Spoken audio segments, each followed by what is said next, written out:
बच्चों, यह वीडियो कक्षा 9 के लिए है। समास वर्णन के इस भाग में हम लोग बहुब्रीहि समास, द्वंद्व समास तथा अव्ययी भाव समास तथा कुछ समासों के मध्य में अंतरों को जानेंगे। इसके पूर्व में हम लोगों ने तत्पुरुष समास तथा समास के मूल रूप यानी समास वर्णन को जाना। आइए जानते हैं बहुब्रीहि समास आखिर कहते किसको हैं। बहुब्रीहि समास वहाँ होता है जहाँ समस्त पद में आए दोनों ही पद गौण होते हैं तथा दोनों मिलकर किसी तीसरे पद के विषय में कुछ कहते हैं, अर्थात तीसरे पद की ओर संकेत करते हैं। वहाँ तीसरा पद ही प्रधान होता है। तीसरे पद की प्रधानता के ज्ञान के संदर्भ में ही बहुब्रीहि समास को बतलाया जाता है। यानी कि जो भी पद उसमें वर्णित होता है वह पद तीसरे पद की ओर संकेत करता है। उदाहरण के लिए नीलकंठ कहें तो शब्द का विग्रह यदि नीला है कंठ जिसका, इसमें विशेष और विशेषण दोनों हैं।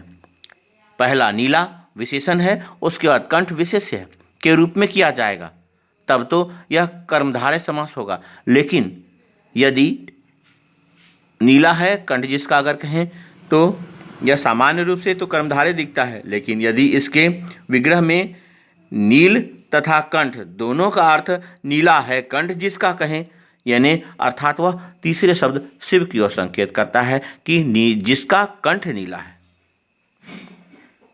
नीला है जो कंठ कहेंगे तब तो वह कर्मधारय है, यानी जो कंठ नीला है तो वह कर्मधारय है। लेकिन नीला है कंठ जिसका अगर कहें तो वह शिव की ओर संकेत करता है, तो वह शिव के प्रतिरूप को बतलाएगा। यहीं यह शब्द कर्मधारय समास ना कह के यह बहुब्रीहि समास के रूप में उदाहरण के रूप में माना जाएगा।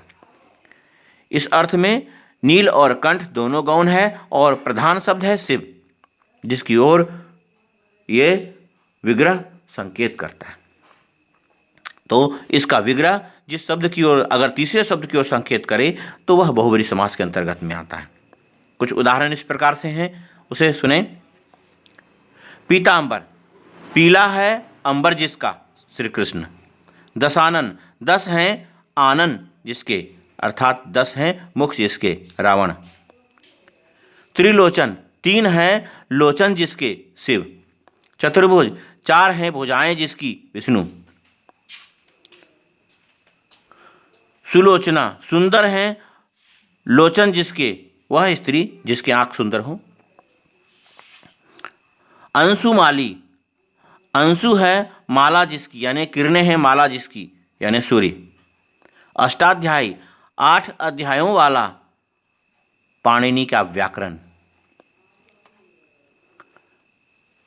उदार हृदय, उदार है हृदय जिसका, व्यक्ति विशेष जिसका हृदय उदार है उसकी ओर संकेत करता है। कमल नयन, कमल के समान नयन है जिसके, अर्थात विष्णु। गिरिधर, गिरि को धारण करने वाला, अर्थात श्री कृष्ण। गगनचुंबी, गगन को चूमने वाला या चूमने वाली, अर्थात वैसी इमारत जिसे कहते हैं जो गगनचुंबी कहलाती है। पहाड़ भी आता है इसमें, पर्वत भी, एवरेस्ट जिसे गगनचुंबी कहा गया है।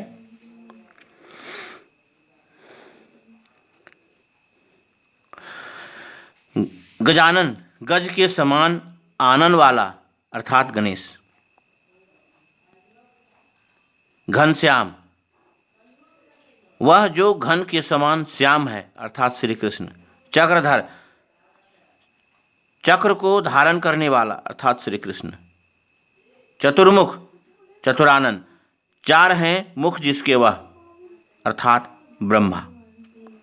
तिरंगा, 3 रंगों वाला, भारत का राष्ट्रीय ध्वज। जितेंद्रिय, जीत ली है इंद्रियां जिसने वह, जितेंद्रिय, अर्थात सिद्ध पुरुष संत जिसने अपनी इंद्रियों पर बस में कर लिया है, योगी पुरुष को कहा जाता है जितेंद्रिय। दस मुख वाला अर्थात रावण। दीर्घ बाहु, दीर्घ है बाहु जिसकी वह विष्णु। दिगंबर, दिशाएं हैं अंबर जिसका, यानी दिशाएं जिसके वस्त्र हैं अर्थात शंकर। नीलकंठ, नीले कंठ वाला शिव। पंचानन, पांच हैं आनंद जिसके, सिंह या शिव, इन्हें पंचानन कहा जाता है। पतिव्रता, एक पति के लिए व्रत लेने वाली पतिव्रता, कोई भी विशेष रूप से पतिव्रता स्त्री।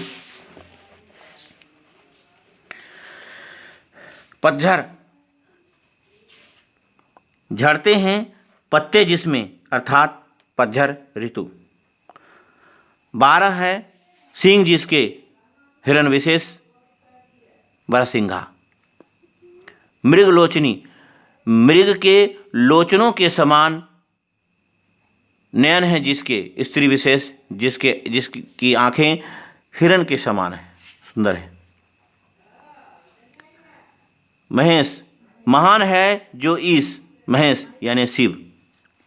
मंदबुद्धि, जिसकी बुद्धि मंद है अर्थात मंदबुद्धि, मतलब जो मंदबुद्धि है, सुस्त दिमाग जिसे कहते हैं, सुस्त दिमाग वाला व्यक्ति, विशेष वैसा व्यक्ति जो सुस्त दिमाग का हो उसे मंदबुद्धि कहते हैं, या अल्प बुद्धि भी कह सकते हैं, जिसकी बुद्धि कम हो अल्प बुद्धि कहते हैं। जो पढ़ने लिखने में सुस्त होता है, नहीं पढ़ता लिखता है, उसे कह सकते हैं मंदबुद्धि या अल्प बुद्धि। तो उसे कहेंगे जिसकी बुद्धि मंद हो यानी अल्प हो यानी सुस्त हो, तो वह मंदबुद्धि कहलाएगा। मेघनाद, मेघ के समान नाद करने वाला यानी शोर करने वाला, रावण पुत्र, रावण का बेटा मेघनाद, इंद्रजीत जिसे कहा जाता था। महात्मा, महान है जो महान है आत्मा जिसकी, वह महात्मा यानी ऋषि मुनि, जिन्हें महात्मा कहा जाता है। विषधर, विष को धारण करने वाला, यानी जिसने विष को धारण किया है, जिसके पास विष हो यानी सर्प, विषधर, विषैला सांप। षडानन, षड है आनंद जिसके, वह यानी कार्तिकेय, 6 सिर वाले भगवान कार्तिकेय, भगवान गणेश के भाई कार्तिकेय। इस प्रकार कर्मधारय और बहुव्रीहि समास में अंतर यही है कि कर्मधारय में पूर्व पद गौण और उत्तर पद प्रधान होता है, जबकि बहुव्रीहि में दोनों पद गौण और तीसरा पद प्रधान होता है। दोनों में मूल रूप से यही अंतर है। द्वंद्व समास, जिस समास में दोनों ही पद प्रधान होते हैं और कोई भी इसमें गौण नहीं होता है, उसे द्वंद्व समास कहते हैं, यानी वह जोड़ा वाला सब पद होता है जिसमें दोनों पदों का समान महत्व होता है। इन दोनों पदों को जोड़ने वाले समुच्चय बोधक अव्यय का लोप हो जाता है। जैसे अन्न जल, अन्न और जल विग्रह होगा। आजकल, आज और कल। आटा दाल, आटा और दाल। ऊंच नीच, ऊंच और नीच। गंगा यमुना, गंगा और यमुना। घर द्वार, घर और द्वार। जीवन मरण, जीवन और मरण। दूध दही, दूध और दही। धनी मानी, धनी और मानी। नदी नाले, नदी और नाले। पति पत्नी, पति और पत्नी। बच्चे बूढ़े, बच्चे और बूढ़े। भीम अर्जुन, भीम अर्जुन, भीमार्जुन भी कहते हैं शब्द को। भीम और अर्जुन। माता पिता, माता और पिता। राजा प्रजा, राजा और प्रजा। राजा रानी, राजा और रानी, यानी राजा और रानी दोनों का महत्व होता है। राजा रानी दोनों शब्द साथ में आता है। राजा रानी, राजा प्रजा में भी राजा और प्रजा दोनों का महत्व होता है, इसलिए ये सारे शब्द द्वंद्व समास में आते हैं। सुख दुख, सुख और दुख, जीवन में सुख दुख दोनों साथ होता है। दोनों का महत्व समान है, क्योंकि दुख के बाद अगर सुख आता है तो वह सुख ज़्यादा सुखदायी होता है, सुखद लगता है, इसलिए दुख और सुख दोनों का समान महत्व बताया गया। अपना पराया, अपना और पराया। आगा पीछा, आगा और पीछा। उल्टा सीधा, उल्टा और सीधा। खरा खोटा, खरा और खोटा। गुण दोष, गुण और दोष। छात्र छात्राएं, छात्र और छात्राएं। जल थल, जल और थल। देश विदेश, देश और विदेश। धनी निर्धन, धनी और निर्धन, नर नारी, नर और नारी, पृथ्वी आकाश, पृथ्वी और आकाश, बाप दादा, बाप और दादा, भला बुरा, भला और बुरा,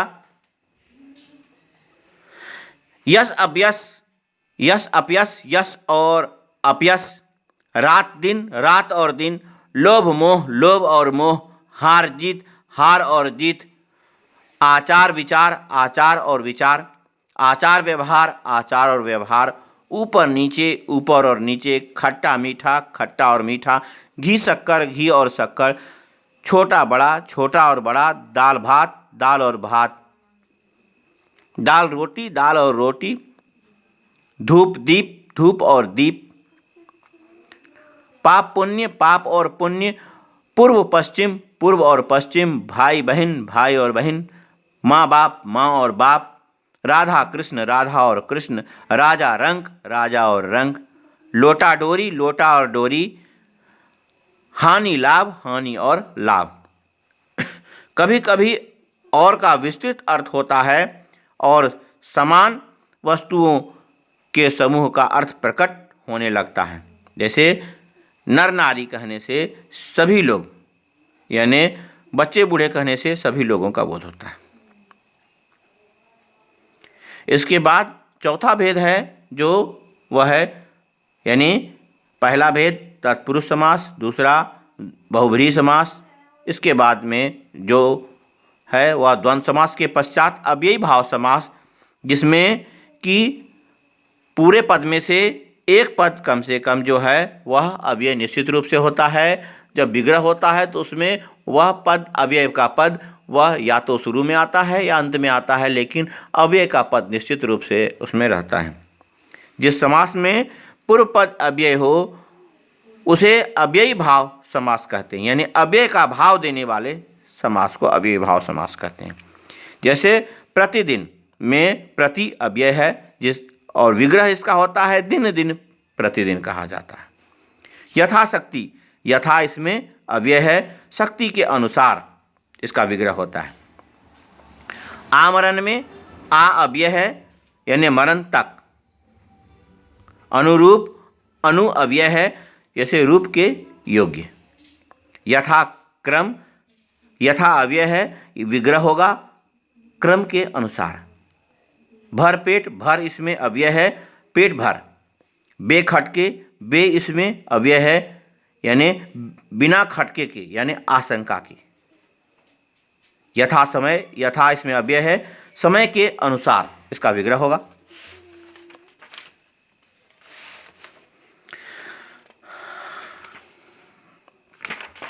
इसके पश्चात समस्त पद आजन्म, जन्म से लेकर एकाएक, अचानक यानी अकस्मात, दिनों दिन, कुछ ही दिन में, प्रत्येक, एक एक को प्रत्येक कहते हैं, विग्रह में एक एक होता है। यथोचित, जितना उचित हो, रातों रात, रात ही रात में, आजीवन, जीवन पर्यंत या जीवन तक, गली गली, प्रत्येक गली, प्रत्यक्ष, आँखों के सामने, प्रत्यक्ष, भरपूर, पूरा भरा हुआ, यथा नियम, नियम के अनुसार, साफ साफ, बिल्कुल स्पष्ट, आसमुद्र, समुद्र पर्यंत यानी समुद्र तक, द्वार द्वार, हर एक द्वार, प्रतिवर्ष, वर्ष वर्ष यानी हर वर्ष, बीचों बीच, बीच ही बीच में, यथाशीघ्र, जितना शीघ्र हो सके, घड़ी घड़ी, हर घड़ी को का विग्रह होता है घड़ी घड़ी, हर घड़ी समस्त पद है, घड़ी घड़ी या प्रत्येक घड़ी। अब दो समासों के मध्य में अंतर, द्विगु समास और बहुब्रीहि समास में अंतर वह इस प्रकार है। द्विगु समास में समस्त पद का पहला पद संख्यावाचक विशेषण होता है, दूसरा पद विशेष्य होता है, परंतु बहुब्रीहि समास में पूरा समस्त पद ही विशेषण का काम करता है। कुछ ऐसे उदाहरण मिल जाते हैं जो दोनों समासों के अंतर्गत रखे जा सकते हैं, जैसे चतुर्भुज, चतुर्मुख, त्रिनेत्र। यह इनके विग्रह पर निर्भर करता है कि ये द्विगु हैं या बहुव्रीहि हैं, इसमें से किस समास के अंतर्गत माने जाएंगे? जैसे चतुर्भुज, अगर इसका विग्रह हो 4 भुजाओं का समूह तो यह द्विगु होगा। वहीं अगर विग्रह हो 4 भुजाएं हैं जिसकी, अर्थात विष्णु, तो यह बहुव्रीहि होगा। चतुर्मुख, 4 मुखों का समूह तो यह द्विगु होगा। अगर कहें 4 मुंह हैं जिसके, अर्थात ब्रह्मा, बहुव्रीहि। त्रिनेत्र, 3 नेत्रों का समूह अगर विग्रह है तो द्विगु। अगर कहें 3 नेत्र हैं जिसके, अर्थात शिव, वह बहुव्रीहि। इसके बाद जो मूल अंतर है वह है कर्मधारय और बहुव्रीहि समास के मध्य में। इसमें भी कुछ पद ऐसे आते हैं जो दोनों में समान होते हैं, लेकिन उनके विग्रह पर निर्भर करता है कि वह कर्मधारय हैं अथवा बहुव्रीहि हैं। समास में कुछ उदाहरण ऐसे हैं जो कर्मधारय और बहुव्रीहि दोनों में समान रूप से पाए जाते हैं। इन दोनों में भी अंतर को समझने के लिए विग्रह पर ध्यान देना होगा। कर्मधारय समास में एक पद विशेषण या उपमान तथा दूसरा पद विशेष्य या उपमेय होता है। जैसे पीतांबर में पीत और अंबर, पीत विशेषण और अंबर विशेष्य, तथा कमल नयन में कमल उपमेय तथा नयन उपमान। नयन की तुलना की जा रही है और कमल के साथ में तो वह कमल उपमेय और नयन उपमान। परंतु बहुव्रीहि में समस्त पद ही किसी संज्ञा के विशेषण का कार्य करता है तथा दोनों पदों के अर्थ से इनका अर्थ प्रकट होता है। यानी कि बहुव्रीहि समास में जो पूरा समस्त पद होता है वही संज्ञा के विशेषण के रूप में कार्य करता है और दोनों पदों के अर्थ से एक अलग अर्थ प्रकट होता है। जैसे ऊपर के दोनों शब्दों को ही लें, पीतांबर, पीले हैं अंबर जिसके, अर्थात श्री कृष्ण, और कमल नयन, कमल के समान नयन हैं जिसके, अर्थात विष्णु। यह विग्रह होता है। अतः ध्यान रखने योग्य बातें हैं, जहाँ दोनों में से कोई भी प्रधान नहीं होता और दोनों पदों से भिन्न कोई तीसरा अर्थ निकलता है तो वह बहुव्रीहि समास होगा। परंतु अगर दोनों में से एक विशेषण हो और दूसरा विशेष्य हो तथा एक उपमेय हो तथा दूसरा उपमान हो तो वह विग्रह कर्मधारय का कहलाएगा। जैसे उदाहरण में दशानन, 10 है जो आनन तो कर्मधारय। वहीं अगर विग्रह होगा 10 मुख हैं 10 आनन हैं जिसके, तो रावण, बहुव्रीहि। 10 है जो आनन कर्मधारय और 10 आनन है जिसके, यानी 10 आनन, तो वह रावण। षडानन, 6 है जो आनन सामान्य अर्थ में कर्मधारय, 6 आनन है जिसके, तो कार्तिकेय, बहुव्रीहि समास। लंबोदर, लंबा है जो उदर, कर्मधारय, लंबा है उदर जिसका, तो गणेश, यानी बहुव्रीहि। महान आत्मा, महात्मा कहते हैं, महान है जो आत्मा, कर्मधारय, महान है आत्मा जिसकी, वह कोई महात्मा विशेष, बहुव्रीहि। देवताओं को भी कहा जाता है महात्मा। नीलकंठ, नीला है जो कंठ, कर्मधारय, नीला है कंठ जिसका, अर्थात शिव, बहुव्रीहि में। घनश्याम, घन के समान श्याम, कर्मधारय, घन के समान श्याम है जो, अर्थात कृष्ण, बहुव्रीहि। चंद्रमुख, चंद्र जैसा मुख, कर्मधारय, चंद्र के समान मुख जिसका, चंद्रमुख, अर्थात कोई रूपवान व्यक्ति या रूपवान मनुष्य। कर्मधारय समास और द्विगु समास में अंतर।